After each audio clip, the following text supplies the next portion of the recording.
They told me you're on your own financially. Then a week later, they handed my sister condo keys, 2 bedrooms, a lake view, a ribbon on the door. No one asked if I had rent money. No one noticed when I disappeared. 4 years later, my name hit Forbes and my research changed everything. That's when my mother showed up, uninvited, smiling like she owned the place. She said she'd come to celebrate, but in her purse was a piece of paper that made my blood freeze. I thought she wanted forgiveness. She wanted something else, something worth exactly $1 million. My name is Linda Hayes. I grew up in a house that looked normal from the street, 2 stories, trimmed hedges, the kind of place where neighbors waved from driveways and said, "Nice family." Inside, though, it was like living in a play where I was the understudy who never went on stage. My mother, Margaret, ran the house like a director with one favorite actress, my sister, Sophie. Every conversation circled back to her. Every photo on the mantel had her in the center. If I was in the frame at all, it was by accident. Sophie sparkled. She was the dancer, the baby girl, the one Mom called her miracle. When she performed, Dad stood up to record it. When I brought home straight A's, he didn't even look up from his newspaper. Mom would say, "We don't brag in this house, Linda," but somehow bragging about Sophie was fine. At 16, Sophie got a car with a red bow. I got her old bus pass and a reminder to be grateful. Dinner was the same script every night, Dad talking about work, Mom praising Sophie, me clearing plates while pretending not to care. The smell of lemon detergent became the scent of invisibility. I told myself I was strong, that being invisible meant I was independent. But even then, I knew it was a lie. When I got into college, I rehearsed my request for help with tuition for days. I waited until Dad was relaxed. Newspaper folded, TV humming low. "I'll need help with room and board," I said carefully. Mom didn't look up from her laundry basket. Dad just muttered, "You've got scholarships, right? You're 18 now, you'll manage." Those words sliced deeper than they sounded. You're on your own financially. That night, I filled out loan forms under a dim lamp while Sophie slept peacefully across the hall.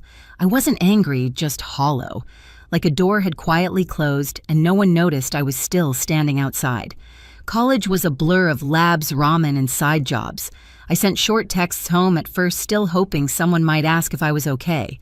They didn't. The family group chat kept glowing Sophie's new dresses, Sophie's vacations, Sophie's engagement to a guy with perfect hair. I learned to mute the notifications. When Dr. Elena Cruz took me on as her research assistant, I started to feel something new seen. She called me meticulous. She said, "You don't just follow instructions you think." No one had ever said that to me before. She introduced me to the quiet rhythm of the lab, the hum of centrifuges, the clean scent of ethanol, the small thrill when an experiment worked. It was the first place that didn't demand I shrink myself. By the time I graduated, I'd built a wall of calm around me. I'd stopped waiting for approval, stopped asking for help. I believed I was free from them until one photo shattered that illusion. Sophie, again. A condo key in her hand, a lake glimmering behind her. Caption, "Happy 21st, baby girl." And in the background, a red bow, the same shade as the one she got on her car years ago. That's when I realized some gifts don't stop hurting, they just change shape. The photo burned through me more quietly than anger ever could. I didn't throw my phone, didn't cry, didn't call. I just stared at that red ribbon until the screen dimmed. It was the same shade as every time they'd celebrated Sophie, like the color itself had been reserved for her victories. 2 bedrooms, granite counters, lake view. The post said it all. There wasn't a single message asking, "How are you, Linda?" I set the phone down face first and returned to my notes, recording polymer dissolution rates like nothing had happened. But something did. Something final. After that, home stopped being a place and became a concept I'd outgrown. My scholarship covered rent in a campus basement apartment, thin walls, humming pipes, the faint smell of instant noodles that never left. I spent nights in the lab chasing numbers instead of sleep. Dr. Cruz would check in on me, asking if I ever took a break. I'd shrug, "Breaks are expensive." She'd smile sadly, as if she knew that sentence meant more than I said. The next semester, she called me into her office. Warm, light books stacked in gentle chaos, a half-finished cup of coffee beside her laptop. "Linda," she said, "you're different lately. Not in a bad way, just focused. Whatever you're chasing, I hope it's for you, not against someone else. I wanted to say it was both, but I just nodded. When Stanford offered me a fully funded PhD position, I didn't tell my parents. I didn't even tell Sophie. I packed my car, a dented Honda trunk full of notebooks and wilted plants, and drove until the highway signs said California. Somewhere between mile markers, I stopped feeling like a daughter. I was something else now. Stanford was a different planet. People there didn't measure worth in attention, they measured it in discovery. I belonged to the midnight shift of the lab pipettes, playlists, fluorescent lights. For once, silence didn't mean neglect, it meant focus. Every now and then, my phone would light up with the family chat photos from holidays I wasn't invited to, Sophie's engagement ring, Mom's captions about my beautiful girls. I'd scroll through them with the detached curiosity of a stranger. Then one day a text came just to me. Heard you finished your PhD. Congratulations. Maybe now you can help your sister with her business idea. No question mark after the congratulations. Just expectation. I deleted the message and blocked the number. Years passed. My work turned into a startup, a small biotech company built from long nights and stubborn faith. Mark Reynolds came aboard as a partner, sharp, kind, grounded. We built something that mattered, something real. When investors called, they called me Dr. Hayes. The same name that once meant nothing in my family group chat now opened doors in places they'd never stepped foot in. Success came quietly at first, then all at once. Funding rounds, headlines, an acquisition offer, and that's when the noise found me again. A friend texted, "Your mom just posted about you." I opened Facebook for the first time in years. There it was, Margaret Hayes smiling proudly beside Sophie. So proud of my daughters. One runs a business, the other just made a scientific breakthrough. A mother's sacrifices are finally worth it. Sacrifices. The word sat like lead in my throat. I stared at that post until the edges blurred. It wasn't just a lie, it was a rewrite. She'd erased years of silence, replaced them with gratitude she never gave. For a moment, I wanted to comment, to remind her I hadn't spoken to her in nearly a decade. But then I realized she didn't post that for me. She posted it for herself. So I did nothing. And that's what drove her crazy. Weeks later, my assistant buzzed in through the intercom. "Linda, there's a woman here asking for you, says she's family." I froze. Family. The word I'd buried years ago. "Send her in," I said, voice steady but heartbeat sharp. And when the door opened, I smelled her perfume before I saw her vanilla and guilt, both too sweet to be real. She looked exactly as I remembered, immaculate hair pearls, a confidence that filled any room before she spoke. "Linda," she said, arms wide like this, was a reunion, not an intrusion. I stood up slowly. "Mom." She glanced around my office, taking inventory, glass walls, framed patents, the hum of success. "So this is where all the genius happens," she said. "You didn't even tell us." Imagine my surprise reading about my own daughter in Forbes. I forced a smile. "You could have called." "Oh, I did," she said lightly. "You changed your number. I figured you were just busy, so I thought I'd visit. Family should celebrate together, right?" Her tone dripped honey, but her eyes were scanning my desk, searching for something. I motioned to the chair. "Sit." She opened her purse with deliberate care and pulled out a folded sheet of paper. "Actually, I came because I've been thinking a lot about everything I've done for you. All the sacrifices, the years of raising you girls. It hasn't been easy." Something cold crept down my spine. "What are you talking about?" She unfolded the paper and slid it across my desk. "This," she said, smiling.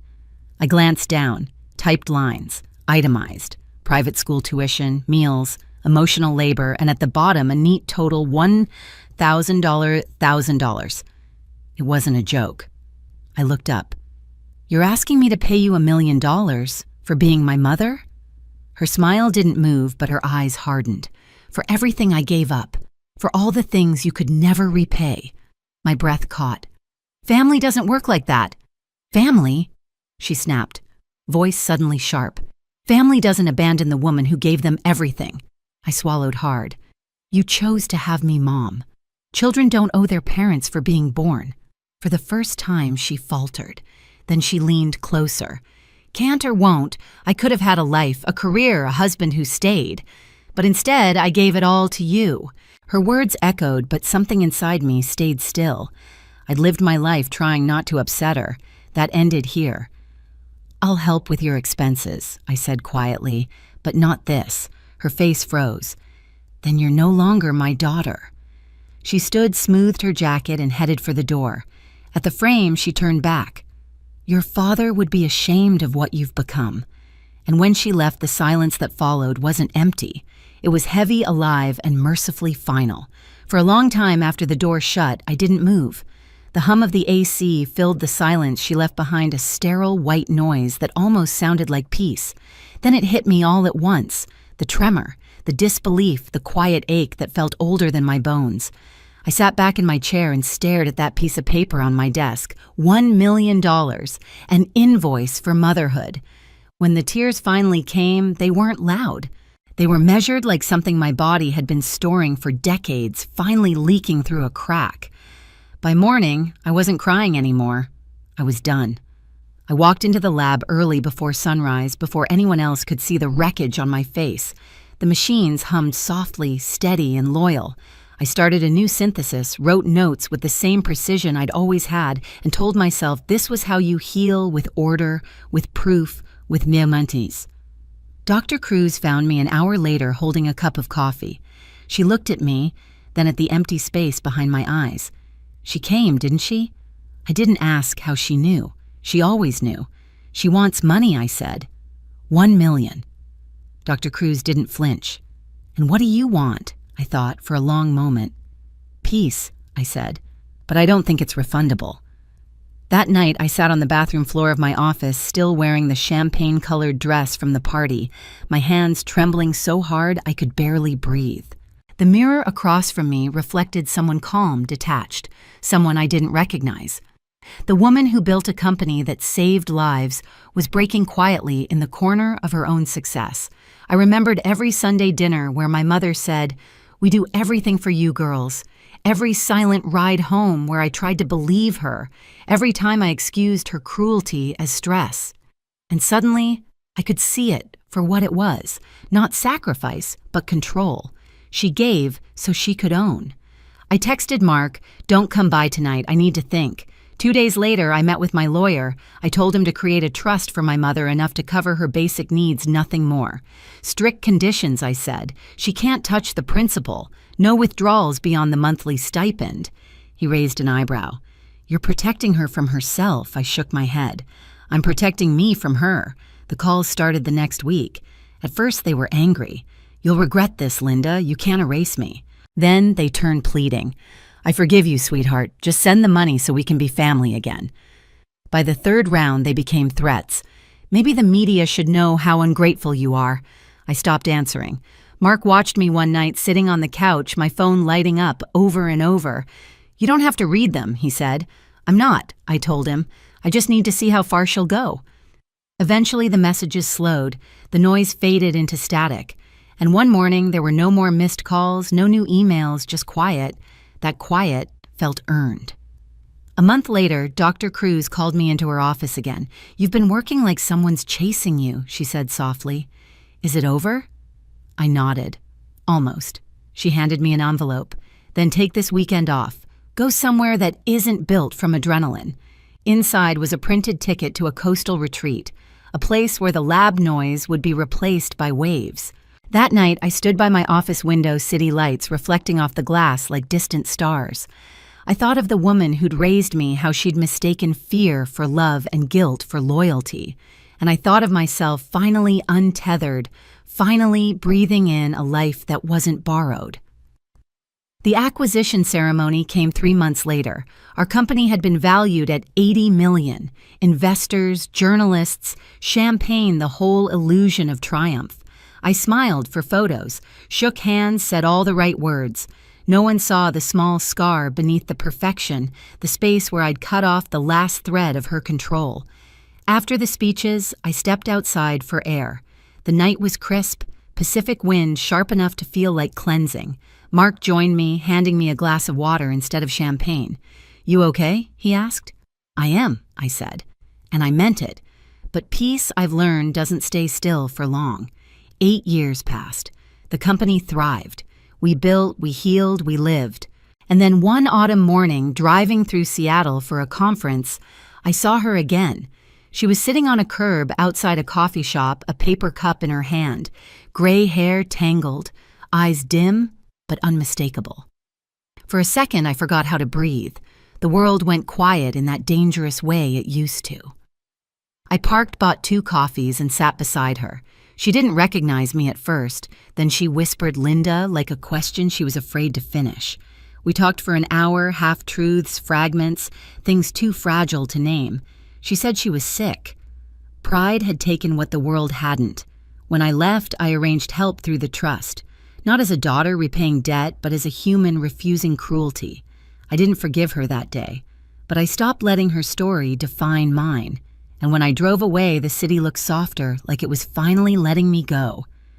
I didn't tell anyone about that meeting for a long time. Not Mark, not Dr. Cruz. It didn't feel like a secret. It felt like closure. I didn't have to perform.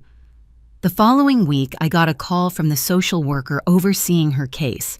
They said she'd accepted the help, but refused to list me as emergency contact. I almost laughed. Even at the end, she wanted the last word. I didn't fight it. Instead, I focused on the small mercies. She was safe. She had food. She wasn't on the street. The rest was no longer my job to fix. Some nights, I'd sit on my balcony looking over the city, thinking about how peace isn't loud. It doesn't roar like revenge or crash like heartbreak.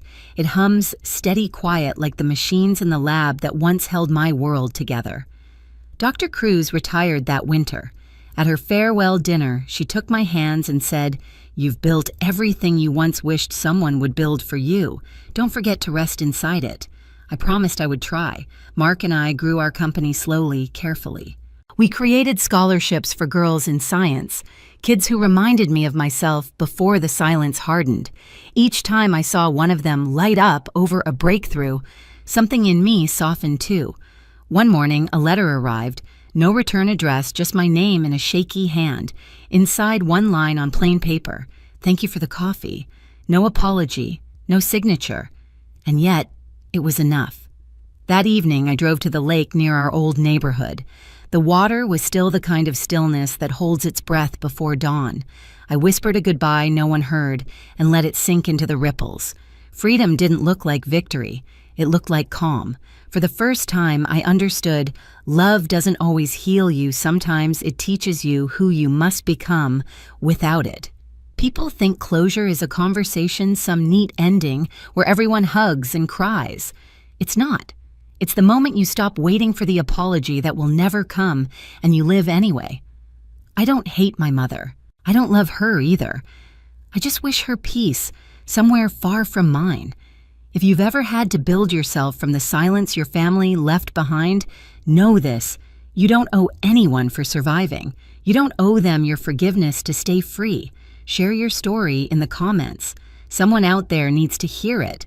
And if this story found you, stay. There's more to tell.